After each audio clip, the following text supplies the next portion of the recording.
What if I told you that changing just one tiny word, flipping from I to he or she when you talk about yourself, could fundamentally change how you think, how you feel, and even how you lead? It sounds way too simple to be true, right? But this little grammatical trick has this hidden power that actually shapes everything, from our own inner monologue all the way to the course of history. Okay, so let's just dive right in. On the left, you've got one of the most famous lines ever written, "Call me Ishmael." Boom. It pulls you right in. You're there. But on the right, the ancient historian Herodotus introduces his work not as I, but as what he found. See the difference? One is this intimate, personal invitation, and the other is a declaration of objective distance. That right there is the fundamental choice of perspective. So, here's a quick look at where we're headed in this explainer. We're going to start with the basics, I versus them. Then we'll turn that lens inward to our own self-talk. From there, we'll see how it's used as a clinical tool, how it shapes our view of society, and we'll wrap up with how it's been used as the ultimate voice of authority. So first up, let's break down this foundational choice that every single storyteller makes, whether you're writing a novel or you're just telling a friend about your day. Whose eyes are we looking through? When a story uses I, you're not on the sidelines. You are plunged right into the middle of the action. You're inside the character's head. You're getting all their thoughts, their biases, their feelings firsthand. It's personal, it's immediate, and yeah, it's totally subjective. You're a participant, not just an observer. But then you have the third person, which is like the camera pulling way back. All of a sudden, you're not in the thick of it anymore. You're an observer. And that distance, that's what gives the narrator the power to show you the bigger picture, to be more objective, and to see things that the character themselves might totally miss.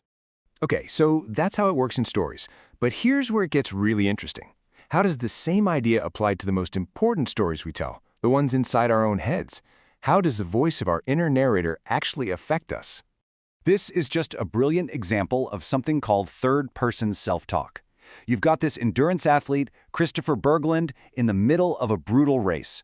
Instead of thinking, "I can't do this," he creates an inner coach. He talks to himself as you, pushing himself forward like he's someone on the outside, cheering him on. And that tiny shift from I to you is the whole key. It creates what's known as psychological distance. It lets you take a step back from your immediate feelings, the stress, the pain, the panic. You stop being the person who's drowning in the emotion, and you become the coach on the sidelines, calmly giving out instructions. It's a total game changer. Now let's take this a step further, because we're moving from just self-motivation into the pretty fascinating world of clinical psychology, where this change in perspective can have some truly profound effects. Now, to get this next part, we need to quickly touch on a concept called theory of mind. It sounds complicated, but it's not. It's really just our basic ability to get that other people have their own separate minds, with their own thoughts and beliefs. It's what lets us think about mental states, both in ourselves and in other people. So this led some researchers to a really remarkable question. They were working with schizophrenic patients who had absolutely zero insight into their own delusions, and they wondered, what if we could get them to apply that theory of mind to themselves? What if they could look at their own mental state from the outside, from a third-person view? And the results were, well, they were stunning. Out of 30 patients, 7 of them gained insight into their own condition for the very first time, just by being guided to shift their perspective, to observe their own thoughts as if they belonged to someone else. They were able to understand and even modify their thinking. It was a breakthrough, all from just changing the point of view. Okay, let's zoom out one more time. We've seen how this works for one person, but what happens when this I versus them thinking plays out across whole societies, especially when it comes to how we think about the media?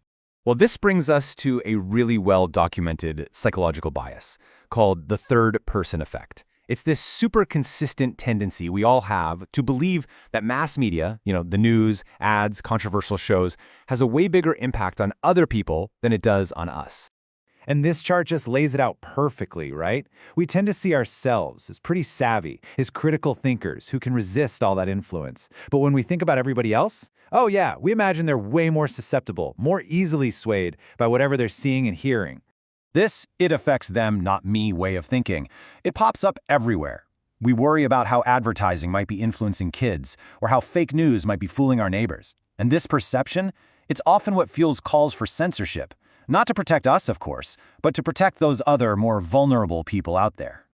All right, for our final piece of the puzzle, We're going to look at the most deliberate, the most powerful use of this perspective shift, a tool that's been used throughout history to command respect and project ultimate authority. And it's got a formal name, Iliism. It's when someone intentionally refers to themselves by their own name or their title instead of just saying I. You know, it would sound pretty weird in a normal conversation, but when it's used on purpose, it carries this huge rhetorical weight. It projects objectivity, status, the whole shebang. And this is not some new thing. Ancient historians like Caesar did it to make their own accounts feel more objective, more like history. Kings and even gods in ancient texts spoke about themselves in the third person to really drive home their status.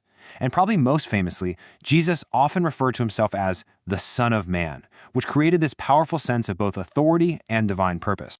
So just look at the journey we've been on here. We started with a simple choice in a story, I versus he.